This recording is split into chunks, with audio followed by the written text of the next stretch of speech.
Un caso único en la historia criminal que fascinaría al mundo entero. Otro caso de asesinatos en serie llega a las noticias, pero esta vez no se ajusta al perfil típico. 6 hombres muertos por disparos a sangre fría. Era un peligro para cualquiera que recogiese en la autopista. Un asesino brutal acecha en el estado de Florida. ¿Me ayudas a ganar algo de pasta? Realmente era mala. Una de las personas más malas que he conocido. Prostituta de carretera se convierte en asesina en serie. Odiaba a los hombres, por eso los mataba. Hacía que fuera fácil apretar el gatillo. Esta es la notable historia de la investigación del caso de la asesina más infame del mundo. Era como un animal. Necesitaba que la sacrificara. Estaré en el cielo y vosotros en el infierno.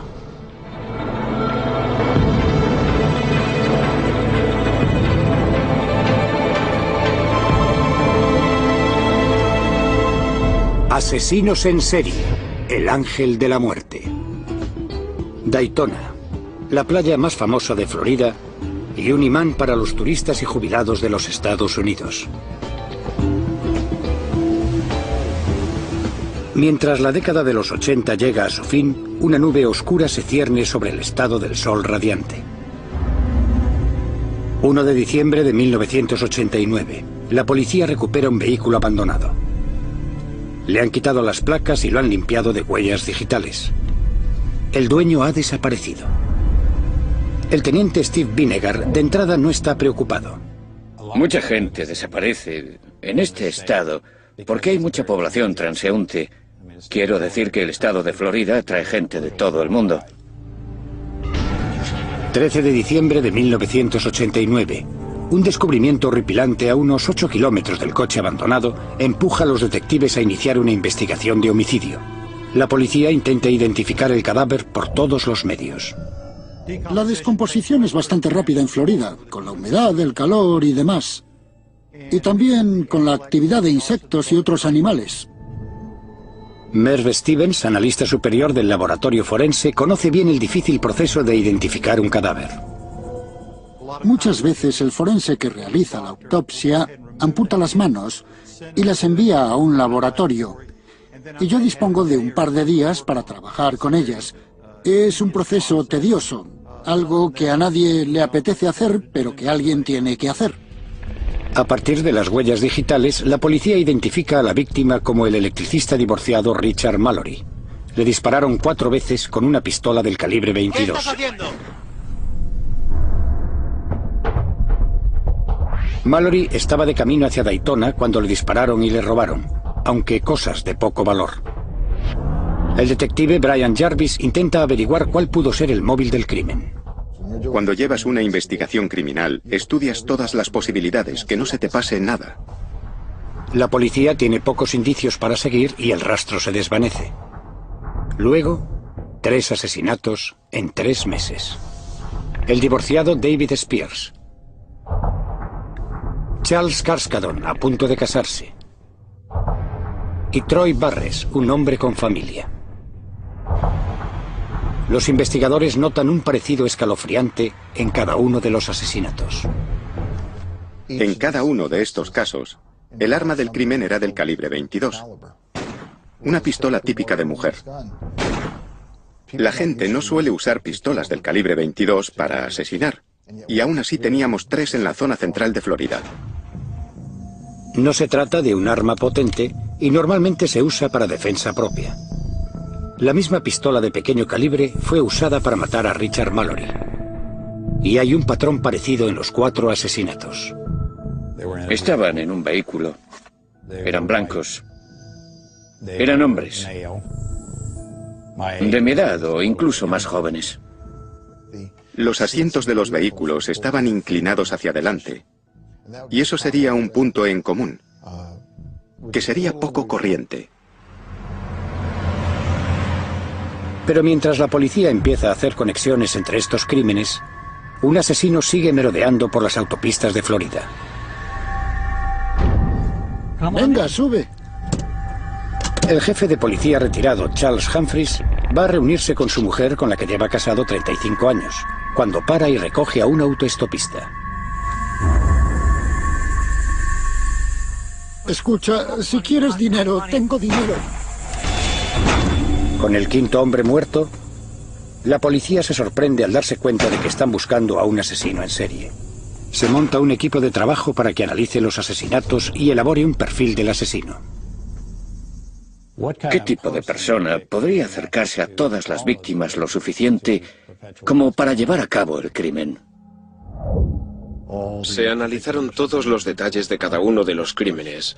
Se estableció la cronología para la hora de la muerte de cada una de las víctimas y para los objetos que se habían hallado. El investigador forense Ward Sgub forma parte del equipo que busca patrones que puedan desenmascarar al asesino. Entonces fue cuando empecé a ver las conexiones.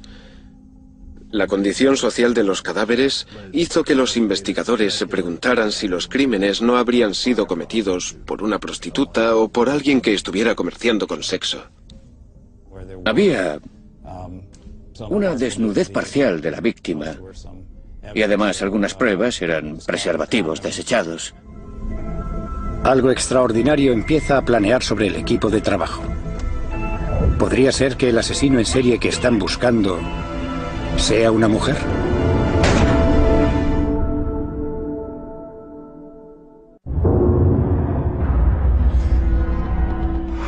¡Sal del coche! 5 hombres muertos a disparos, sus cadáveres y coches desperdigados por las vías interestatales de Florida. Muévete. Ahora. Ahora. Los detectives del condado creen que tienen un caso muy poco común entre manos.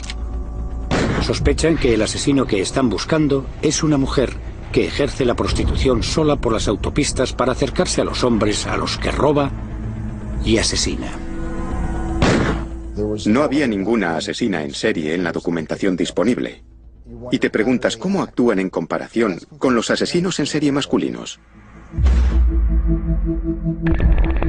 La quinta y última víctima es el jefe de policía retirado Charles Humphries, que vuelve de su trabajo como oficial del Servicio de Protección de Menores. Cuando examinamos el cuerpo detenidamente durante la autopsia, parecía como si hubiera girado sobre sí mismo y le hubieran disparado mientras se daba la vuelta, como si intentara escapar. La búsqueda exhaustiva de pistas llevada a cabo en el Laboratorio Criminal Central de Florida se ve frustrado por la atención que el asesino presta a los detalles. El analista del laboratorio, Mark Stevens, procesa las pruebas con la esperanza de encontrar una sola huella. El individuo que cometió este crimen fue muy metódico en lo que se refiere a quitar todos los indicios que sabía que era posible que lo conectasen con la escena del crimen. Frustrados por la falta de pruebas que permitan avanzar, deciden reabrir casos sin resolver en un intento por intentar encontrar una pista. El caso del misionero desaparecido Peter Sims destaca. Peter Sims era un hombre de mediana edad que viajaba solo por la interestatal de Florida. Los investigadores descubren que el coche de Sims fue hallado no muy lejos de donde los coches de las otras 4 víctimas fueron abandonados. Creímos que podía haber una buena conexión entre el vehículo de Peter Sims y los otros homicidios que estaban sucediendo. Unos coches habían sido limpiados, a otros les habían quitado la matrícula y algunos tenían el asiento inclinado hacia adelante. Pero en el caso de Sims hay una diferencia crucial. El coche del hombre desaparecido había sufrido un accidente y hay una prueba vital dentro. La huella de la palma de una mano ensangrentada.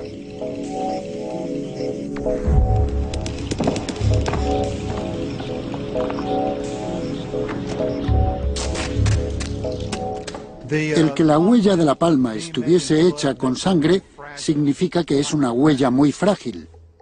Si hay demasiado movimiento, la huella se desmontará en pedazos. Es la primera pista clara para los investigadores. Tenía la teoría de que se había tocado la frente y notó que tenía sangre. Luego tocó el reposabrazos para abrir la puerta. Ahí es donde se encontró la huella y a menos que se quite el reposabrazos, no se vería. Encontrar la huella del asesino es un gran avance.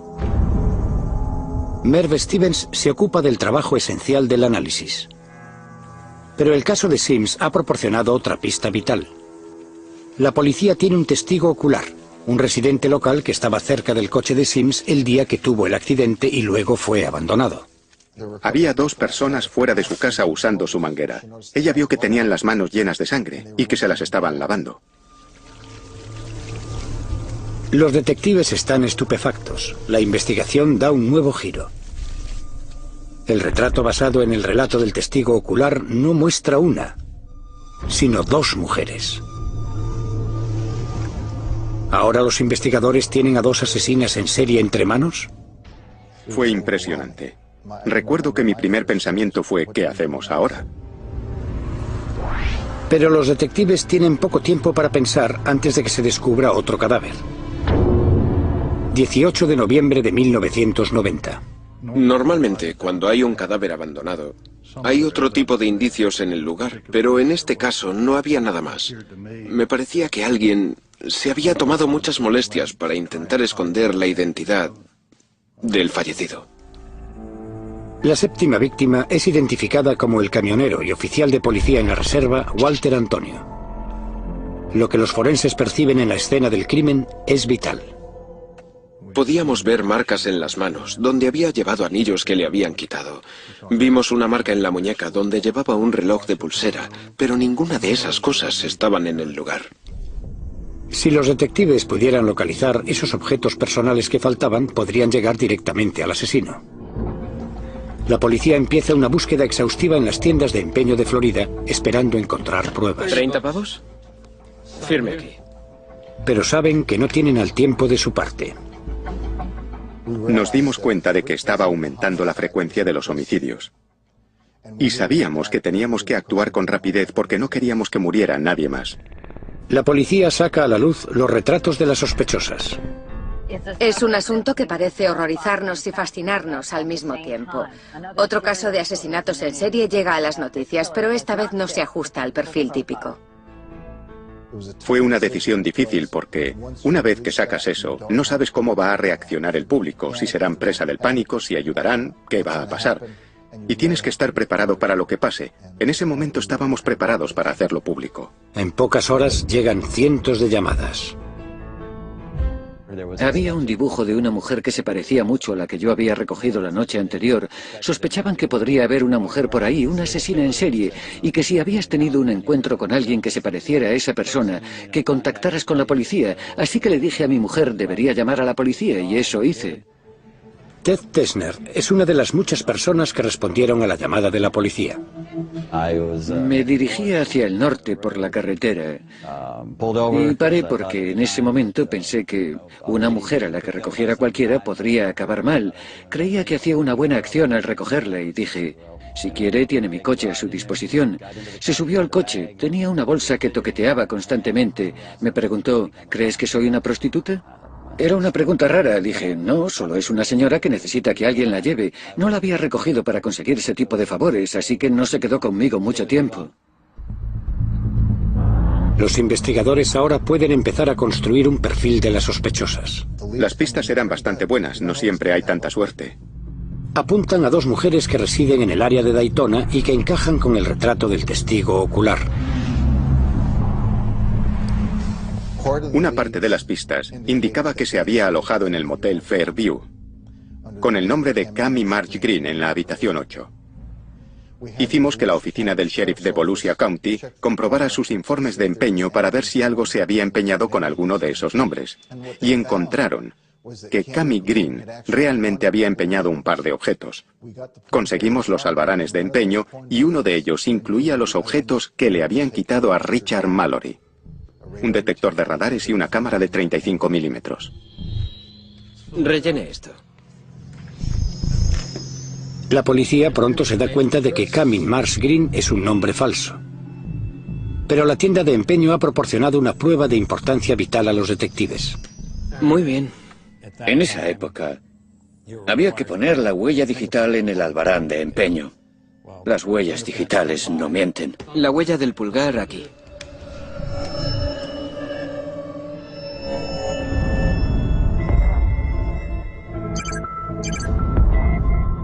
La huella se envía rápidamente al laboratorio de huellas del Estado. La directora Jenny Ahern la pasa por el sistema automatizado de identificación. Pasé la huella muchas veces sin resultado. También hice que una compañera de trabajo la procesara sin resultado. El sistema automatizado no contiene todas las huellas de las que dispone el Estado. Ahern se prepara para buscar en la base de datos de manera manual. Es un trabajo impresionante. Sabíamos que estábamos buscando la aguja en el pajar. La asesina sigue libre. Y parece que Ahern y sus colegas tardarán semanas en buscar entre los cientos de miles de fichas. Cogemos un montón de fichas cada vez y literalmente, a ojo, las vas mirando y eliminando las huellas que no se acerquen. Solo había estado con las fichas 15 minutos y había sacado un montoncito de ellas. Estaba mirando las fichas una a una y cuando llevaba 15 minutos mirando el primer montón, encontré una que sentí que se parecía. Ni siquiera podía respirar, porque estaba tan emocionada con todas las posibilidades que eso habría. Podríamos haber encontrado a esa mujer, que la miré. Miré la ficha otra vez y la huella. Estábamos buscando a una mujer blanca. Le di la vuelta a la ficha. Era una mujer blanca.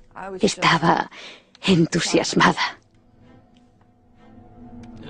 La huella les lleva hasta una mujer llamada Aileen Wuornos. Cuídese. Había sido arrestada anteriormente por posesión de un revólver del calibre 22, de 9 balas, y pensábamos, conviene averiguar todo lo que podamos de esta persona. Los investigadores necesitan recopilar información detallada sobre la sospechosa principal. Venga, cariño, ¿cuánto? ¡Vamos! Ella se movía en los círculos de drogas, alcohol y prostitución. Algo parecía hacerla volver siempre a la zona de Volusia County, así que decidimos sacar a la calle varios equipos de vigilancia. Era una apuesta arriesgada. El equipo empezó a peinar Daytona con la esperanza de localizar a Wuornos. Mike Joyner es uno de los policías de incógnito que rastreaba los bares, mientras que su colega, Tom Tittle, forma parte de la brigada de refuerzo. Esencialmente estábamos divididos en turnos. Unos compañeros hacíamos el turno de medianoche, dormíamos durante el día y por la noche dábamos vueltas por la ciudad intentando vigilar los bares y las zonas poco recomendables. Joyner hace el papel de un traficante de drogas de Georgia, que busca pasar un buen rato. Nos íbamos a un bar, entrábamos, salíamos, nos acercábamos a la barra y bebíamos una cerveza. La pista de Wuornos les lleva a un bar de moteros muy conocido, el Last Resort. Era un sitio curioso. Los techos estaban llenos de sujetadores y de ropa interior femenina. Evidentemente se los habían quitado y los habían colgado en el techo, con alfileres y esas cosas. El dueño, Al Bulling, confirma que Aileen es una cliente regular del bar, que normalmente bebe con su amiga lesbiana Tairia, con quien lleva saliendo casi un año. Solía venir por aquí con su novia Tai. Se tomaban unas cervezas, se quedaban un rato y luego se marchaban. Al día siguiente volvían otra vez y no volvían en unos días, como todo el mundo. Pero pasan los días y no aparece ninguna de las mujeres. Los detectives descubren que Tairia y Aileen se han separado y que Wuornos se ha quedado deshecha. Temen que se haya marchado de la ciudad. Finalmente, una noche, tuve suerte. Entré en el bar y allí estaba. Los investigadores habían hecho un dibujo del aspecto que tenía. Y no había duda. La mujer de la barra a la que miraba era Aileen Wuornos. ¿Me ayudas a ganar algo de pasta? No me interesa. Lárgate. Ella dejó claro que era lesbiana. Y que hacía la calle y que se ganaba la vida así. ¿Han conseguido los detectives acorralar a la asesina por fin? El fiscal del estado, Dave Damore, sabe que hay mucho en juego. Si se zafara de la vigilancia y se fuera y matara a alguien, ¿puedes imaginarte lo que sería intentar explicar a un grupo de periodistas por qué, si sabías que tenías a la sospechosa principal, pudiste perderla y ella cometió otro crimen? ¿Quieres tomar algo? Claro que sí. ¿Puede Joyner atraer a la espabilada Wuornos a su trampa? Él necesita recoger pruebas para que la policía pueda acusarla de asesinato. Si no lo consigue, Wuornos seguirá libre y más hombres podrían morir.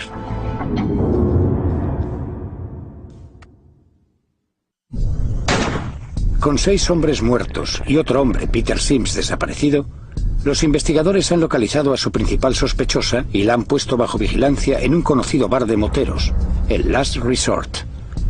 No podría haber más en juego. Pensaba, la hemos encontrado. Sabemos dónde está, no podemos perderla. No quiero ser su próxima víctima. ¿Tomas algo? Claro que sí. 2, por favor. El oficial de incógnito, Mike Joyner, necesita pruebas concretas rápidamente para que el Estado pueda acusar a Wuornos de homicidio. ¿Qué tal va? Digamos que va. Si la operación falla, podrían morir más hombres. Quería cigarrillos, yo se los compraba, ella no tenía dinero. ¿Quieres un cigarrillo? Sí. Mientras Joyner intenta establecer comunicación con Wuornos, su equipo de refuerzo espera con ansia en los alrededores. Mi grupo estaba organizado directamente enfrente del bar, al otro lado de la calle. Había otros un poco más abajo. Llevábamos micrófonos y podíamos oír toda la conversación porque Mike llevaba uno. ¿Para qué estás por aquí? ¿Vamos a follar o qué? Nos reunimos con los policías de incógnito porque ellos entrarían y saldrían del bar. Esos 2 tipos eran excelentes policías de incógnito y yo tengo mucho respeto por ellos personalmente y por la gente capaz de hacer ese trabajo. Mientras la investigación se cierra sobre Wuornos, el equipo que está a la escucha intenta decidir qué hacer. Mi dificultad era que mi trabajo era conseguir una condena basada en pruebas, unas pruebas que todavía no tenía. Efectivamente, lo que teníamos era un montón de circunstancias. Podíamos afirmar que había estado en muchos sitios, pero nada concluyente. Es la llave de tu habitación de hotel. ¿Vamos allí? No.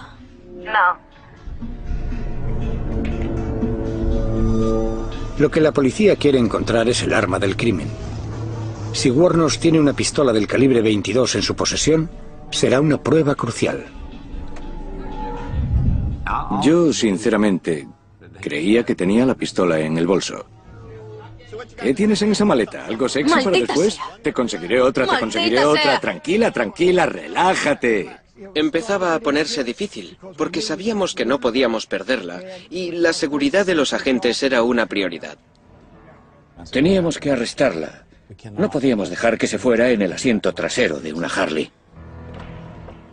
Sí, pensé que podría ser la víctima siguiente. Sí, ahora creo que sí. Pero tenía una familia y tenía claro que quería volver con ellos. Ya estaba preparado en el último bar. El plan es que Joyner consiga que Wuornos salga del bar para que los agentes armados puedan arrestarlos a los 2, asegurándose de que no se revele que Joyner es un policía de incógnito. Le dije, conseguiré una habitación en un motel y te traeré la llave. Necesitas tomar un baño porque apestas. ¿Estás bien? Quédate aquí, ¿vale? Le dije, ambos apestamos. No nos hemos bañado hace 2 o 3 días. Los 2 necesitamos un poco de agua y jabón. Mira lo que tengo, mira lo que tengo. Coge el bolso, vámonos, venga. Vamos, vamos. Necesito mi cerveza. Olvida la cerveza, vámonos. ¡Alto! ¡Alto! ¡Policía! ¿Qué Manos pasa? detrás. ¿De Venga, qué va esto? Las manos detrás. No he hecho nada.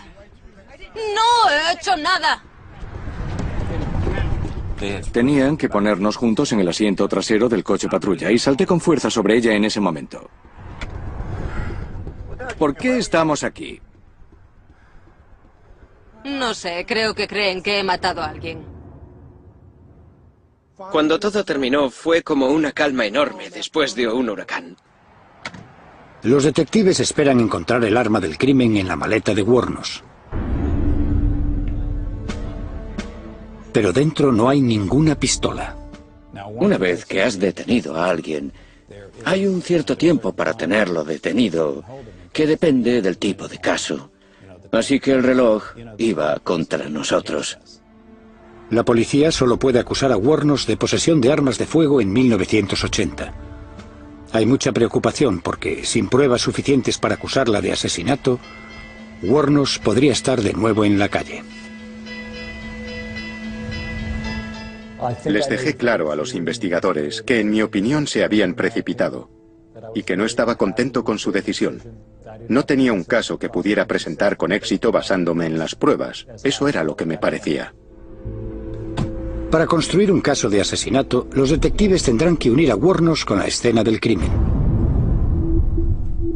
El analista de laboratorio, Merv Stevens, finalmente puede comparar la huella de la palma de la mano ensangrentada que encontró en el coche de Peter Sims con una huella de la detención tomada a Wuornos.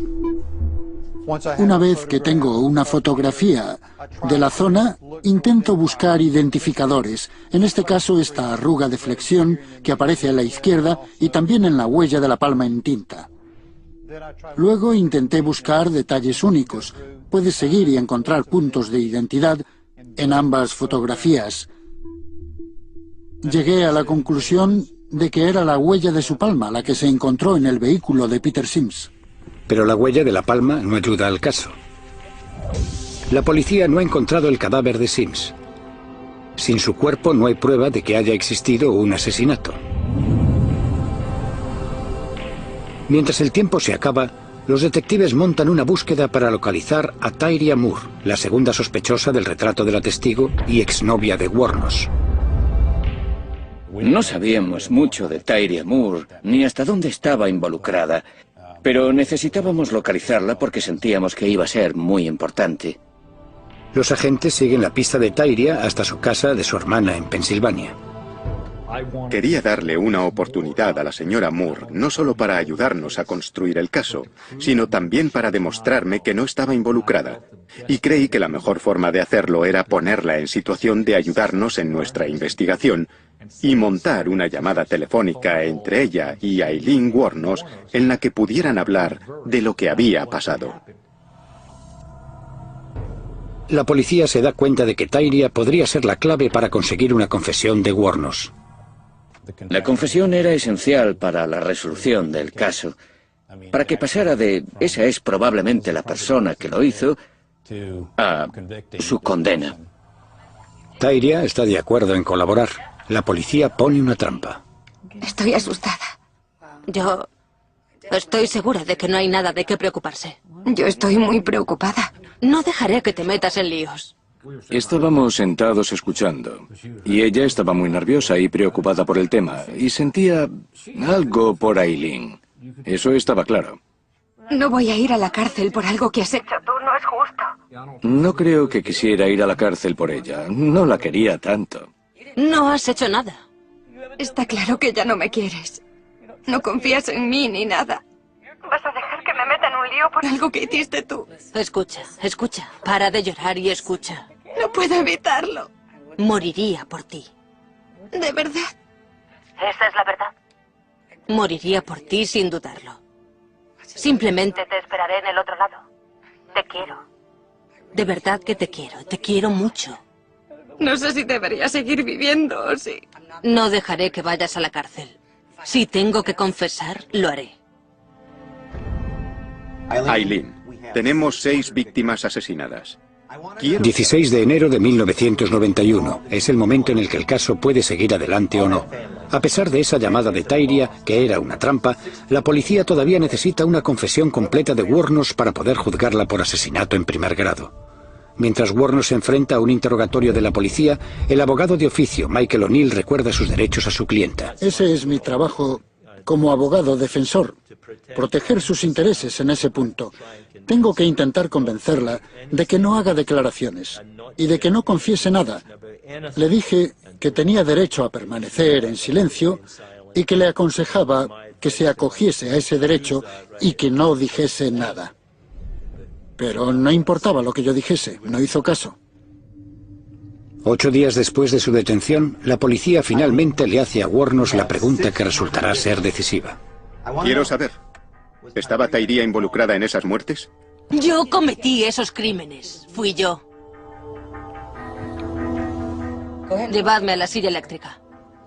Estaba concentrada en su amiga, en protegerla. Demostró que no se preocupaba en absoluto por sí misma ni de lo que le esperaba. La táctica policial de convencer a Eileen de la necesidad de salvar a Tyria de ser juzgada ha dado sus frutos.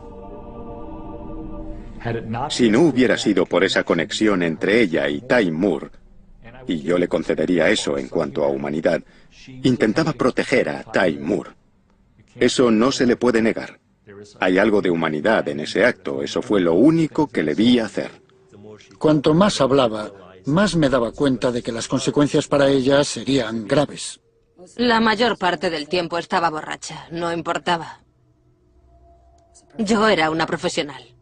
Se lo hacía pasar mal. Eso hacía que fuera fácil apretar el gatillo. El doctor Glenn Cady, médico forense, está asombrado por la imagen que surge del descenso de Wuornos a una vida de crimen y prostitución. Está claro que esta mujer tenía una historia excepcional y profundamente deficiente. Sé que hubo una cantidad sustancial de abusos sexuales infantiles a los que estuvo sometida. Abandonada por su madre y su padre pedófilo, a Wuornos la criaron sus abuelos.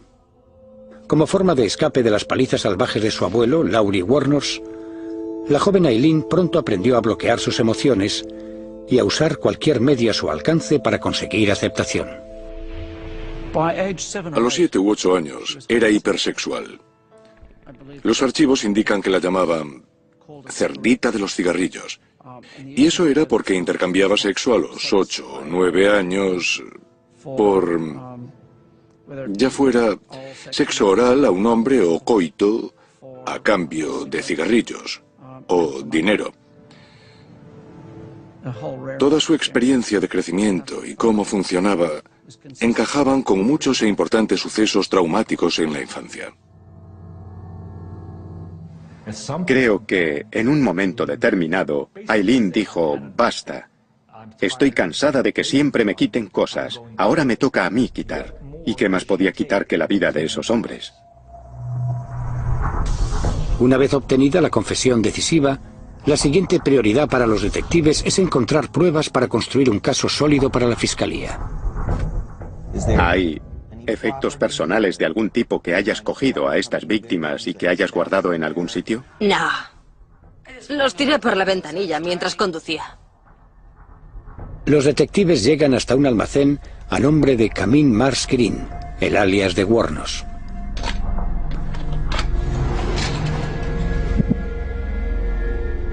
La dura verdad sale a la luz.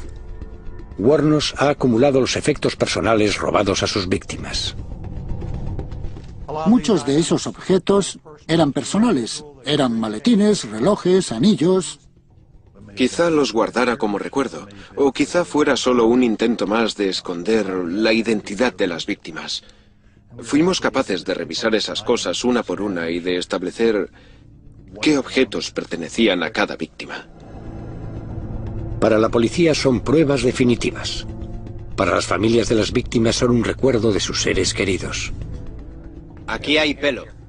Entre los objetos hay un cepillo de pelo. Se le pide al hijo de Peter Sims que lo identifique. Lo levantó delante de él y su voz empezó a temblar. Dijo, mi padre solía cepillarme el pelo con este cepillo cuando era niño. Recuerdo que los ojos se me llenaron de lágrimas y estuve a punto de llorar. Hasta el día de hoy, la imagen de ese chico, recordando cómo su padre le cepillaba el pelo con ese cepillo, me llena los ojos de lágrimas. ¿Qué estás haciendo? ¿Qué estás haciendo? La policía tiene una confesión. Tienen pruebas que conectan a Wuornos con las víctimas. Pero para que el caso quede completamente resuelto, necesitan el arma del crimen. Sin nada más que perder, Wuornos les lleva a un pequeño puente que está cerca del bar Last Resort. Había llevado el arma, un revólver del 22, un par de esposas y una navaja de bolsillo. Los había puesto en una bolsa de tela y la había lanzado al agua. Un equipo de buceadores se metió en el agua y encontró la bolsa. Pero Stevens está muy preocupado por la prueba más importante. Les había dado instrucciones al equipo de buceadores. Poned los objetos en un cubo lleno del agua de la que salió, porque si los sacas del agua, lo más seguro es que empiecen a oxidarse de inmediato. La pistola ha permanecido intacta el tiempo suficiente para revelar aún más pruebas contra Wuornos. Nuestro analista de balística examinó los 7 casos de los que la acusaron y creo que en 3 o 4 de ellos pudo afirmar con total seguridad que esa fue el arma usada para cometer esos crímenes. Ahora la policía dispone de suficientes pruebas para ir al juzgado. Se pone una fecha para el juicio de Aileen Wuornos. El público está conmocionado en cuanto las noticias de sus presuntos crímenes salen por los medios. Las autoridades consideran que es la primera asesina en serie. Pero ahora hay un giro inesperado. Wuornos afirma que los asesinatos fueron cometidos en defensa propia.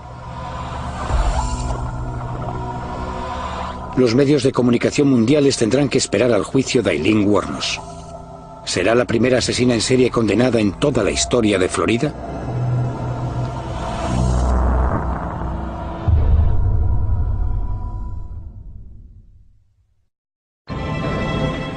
Aileen Wuornos ha sido detenida y acusada del asesinato en serie de 6 hombres. Eso hacía que fuera fácil apretar el gatillo. En un acuerdo entre defensa y acusación, se declara culpable de 6 asesinatos, esperando que su confesión sirva para que le cambien la pena de muerte por cadena perpetua. Yo cometí esos crímenes. Fui yo. Pero el acuerdo es rechazado. En el juicio se pedirá la pena de muerte. Violadme o matadme.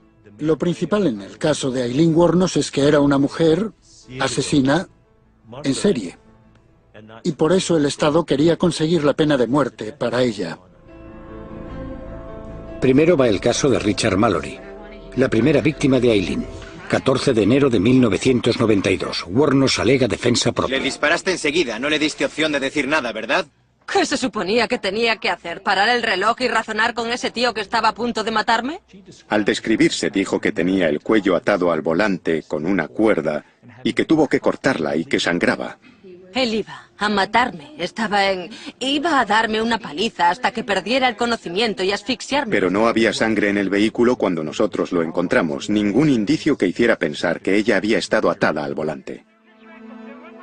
El testimonio de Wuornos no convence.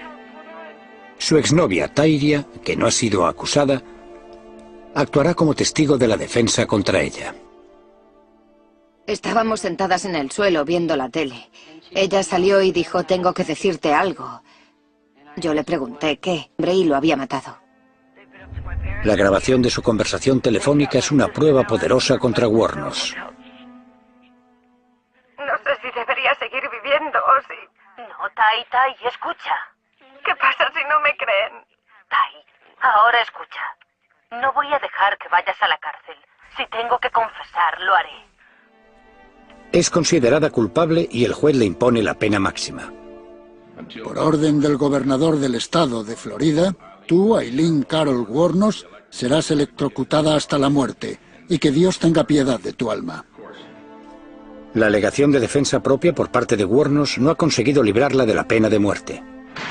¡Sois basura! Pero el juez no había permitido que el equipo legal de Wuornos presentara pruebas de que su primera víctima, Richard Mallory, había sido condenado por intento de violación. El hecho de que hubiera sido condenado años antes no le ponía la pistola en la mano. Ella llevaba la pistola, ella la tenía, y ella la sacó y le disparó. Cuando el jurado nos dijo que recomendarían al juez una sentencia de pena de muerte para Aileen Wuornos, creí que estaba justificada, me pareció bien. No tuve dudas en mi corazón ni en mi mente de que era la decisión correcta. En marzo de 1992, Wuornos no presenta ningún alegato en los asesinatos de Charles Humphreys, Troy Barres y David Spears. Posiblemente me condenará a otras 2 penas de muerte y luego iré a juicio por Pasco y Dixon y serán 2 más. ¿Cuántas más tenéis que matarme? Luego, en junio de 1992, Wuornos se declara culpable del asesinato de Charles Carskadon. En el siguiente mes de febrero se le encuentra culpable del asesinato de Walter Antonio. Ahora está condenada a 6 penas de muerte. Las desconsoladas familias de las víctimas agradecen los veredictos. Le disparó 7 veces. Simplemente es mala. Es una persona mala y horrible. Como el cadáver de Peter Sims nunca fue encontrado, no se acusa a Wuornos de su asesinato.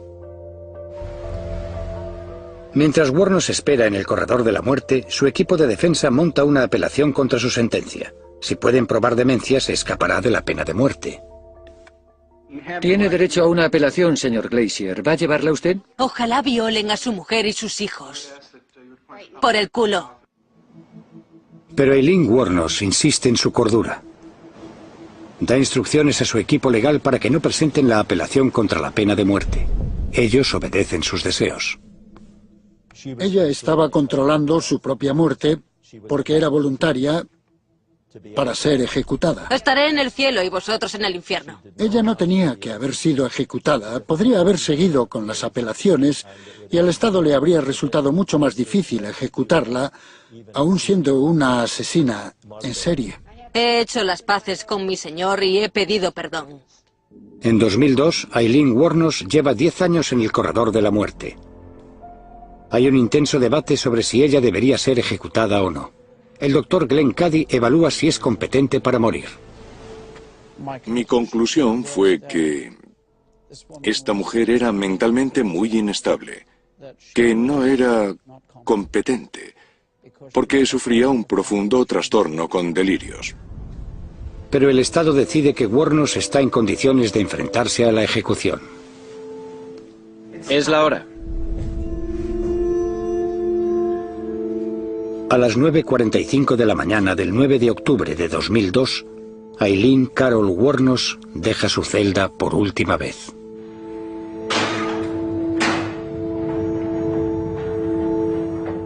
Su objetivo era que quería morir. Tenía esperanzas de que iba a volver a la Tierra y de que iba a tener un gran papel muy poderoso cuando volviera. Sin contar con sus asesinatos, su vida había sido marcada por una gran impotencia e inefectividad y pérdida. Así que, en esencia, todo este delirio era la suposición de que iba a tener una nueva vida y no podía esperar a llegar hasta ahí.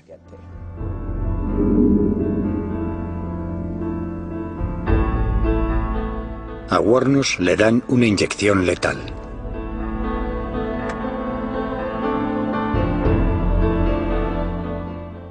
Sus últimas palabras fueron estas exactamente. Me gustaría decir que voy a navegar con la roca y que volveré como el día de la independencia con Jesús, el 6 de junio. Como la película, con la gran nave y todo, volveré.